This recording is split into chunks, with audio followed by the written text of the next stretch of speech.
আসসালামু আলাইকুম। আশা করি সবাই ভালো আছেন। আমাদের বন্ধু মহলে বা আমাদের পরিচিত মহলে হয়তো অনেকের সাথে আমার এই ভিডিওর কথাটা মিলে যেতে পারে। এই জন্য আমি আসলে কাউকে মিন করে বলছি না বা কারো উদ্দেশ্যে বলছি না। আমি জাস্ট সবার জন্যই বলছি, প্লাস আমার জন্যও বলছি, শেখার উদ্দেশ্যে। আর কারোর সাথে যদি মিলেও যায় কারো জীবনের সাথে, আমি আন্তরিকভাবে দুঃখিত।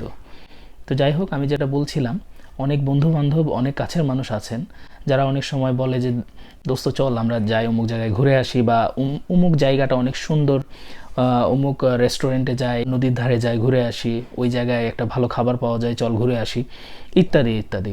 তো অনেক ক্ষেত্রেই দেখা যায় যে যাকে আমরা বলি যে অফার করি যে চল আমরা যাই কোথাও ঘুরে আসি বা এরকম কিছু, সে বলে যে দোস্ত আমার তো সময় নাই, আমি অন্য কোনো সময় যাব, বা অন্য কোনো সময় সেটা আমি চেষ্টা করব যাওয়ার জন্য তোদের সাথে, তোরা আজকের মতো চলে যা। তো এইরকম করে কিন্তু অনেকবারই সে নিষেধ করে দেয়। কিন্তু আপনাদের বুঝতে হবে সে কেন বারবার নিষেধ করে দিচ্ছে। হতে পারে তার অনেক জরুরি কাজ পড়ে যায়, বা আপনারা যে সময় যেই প্ল্যানটা করেন ট্যুরে যাওয়ার বা খাবার দাবারের বা ভালো একটা স্পটে যাওয়ার, কোনো পার্কে, রেস্টুরেন্টে, যেখানে যাওয়া হোক, যখন আপনারা প্ল্যানটা করেন তখন কিন্তু সে কাজে ব্যস্ত থাকে। কিন্তু আবার এটাও দেখা যায় যে সে যখন কোনো প্ল্যান করে আপনাদেরকে বললে আপনারাও ব্যস্ত থাকেন। সবাই সবার দিকটাই বোঝা উচিত, কারণ কারো জীবনের সাথে কারো জীবন কখনোই মিলে না। আপনার সাথে তার মিলবে না, তার সাথে আপনার মিলবে না। তার জন্মের সময় আলাদা, আপনার জন্মের সময় আলাদা। তার জীবন নিয়ে সে পৃথিবীতে একা এসেছে, আপনার জীবন নিয়ে আপনিও পৃথিবীতে একা এসেছেন। তার পরিবার আলাদা, আপনার পরিবার আলাদা, সবাই ভিন্ন ভিন্ন সেক্টরের। এক একজনের জীবন জীবিকা এক এক রকম। এখন আপনি সকালবেলা খিচুড়ি খাচ্ছেন, কিন্তু তাই বলে যে অপরজনও সকালবেলা খিচুড়ি খাচ্ছে এমন কিছু না। হতে পারে সে পরোটা ডিম খাচ্ছে, হতে পারে সে পান্তা ভাত খাচ্ছে কাঁচামরিচ দিয়ে, ইলিশ দিয়ে পান্তা ভাত খাচ্ছে, হতে পারে সকালবেলা খিচুড়ির সাথে আরও মজাদার মজাদার খাবার খাচ্ছে। এটা কারো সাথেই মিলবে না, কারো সাথে কখনো কারো কিছু মিলে না।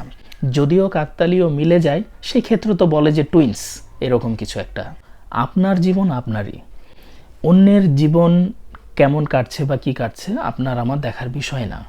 কিন্তু আমাদের বোঝা উচিত, বোঝার বিষয়, দেখার বিষয় না হলেও বোঝার বিষয়, যে আসলে সে কেন নিষেধ করলো বা কী কারণে আসতে পারছে না, সেটা সহজেই বুঝে নেওয়া উচিত। এটা নিয়ে মন খারাপ করে থেকে তার সাথে ফ্রেন্ডশিপ নষ্ট করে দেয়া, আত্মীয়তার সম্পর্ক নষ্ট করে দেয়া, ভালো একটা পরিচিত যে ভাই ব্রাদারের সম্পর্ক নষ্ট করে দেওয়া, এটা মোটেই উচিত না। অন্যজনের সমস্যা বুঝতে হবে। হতে পারে এমন কোনো ঝামেলায় আছে যেটা আপনার সাথে শেয়ার করা, মানে শেয়ার করতে সে লজ্জাবোধ করছে, বা আপনার সাথে শেয়ার করতে সে চাচ্ছে না।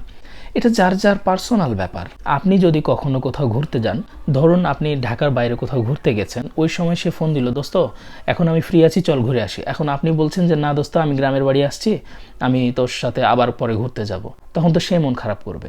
আবার আপনি একই কাজ করলেন, সে আবার আছে ঢাকার বাইরে, তখন আর যেতে পারলো না। এক একজনের জীবন এক এক রকম ভাই। তাই মন খারাপ না করা। আপনার যদি কোনো বিষয়ে খারাপ লাগে যে দোস্ত তোকে যখনই বলি তখনই তুই এমন করিস, এই ব্যাপারগুলো সুন্দর মতো তার সাথে শেয়ার করা, যে দোস্ত কেমন কেন আমাদের সাথে যেতে চাস না কি জন্য, বা এরকম কিছু একটা, বা এই তুই যাস না কি জন্য আমাদের সাথে, এভাবে ভালোভাবে তার সাথে ডিসকাস করা যে তোর সমস্যাটা কি, তোর কি টাকার সমস্যা, বা কোনো কাজে ব্যস্ত থাকিস, বা কিছু একটা। এগুলো হচ্ছে আপনজনের মতো কথা, আপন কাছের বন্ধু বান্ধবের মতো কথা। তাই কেউ কারো কিছুতে কষ্ট না পাওয়া, সবাই সবার অবস্থান বোঝার চেষ্টা করা। আজ যায়নি কাল যাবে, পরশু যায়নি তরশু যাবে, মানে এদিক সেদিক তো হতেই পারে। এটা নিয়ে মন খারাপ করার কিছু নাই।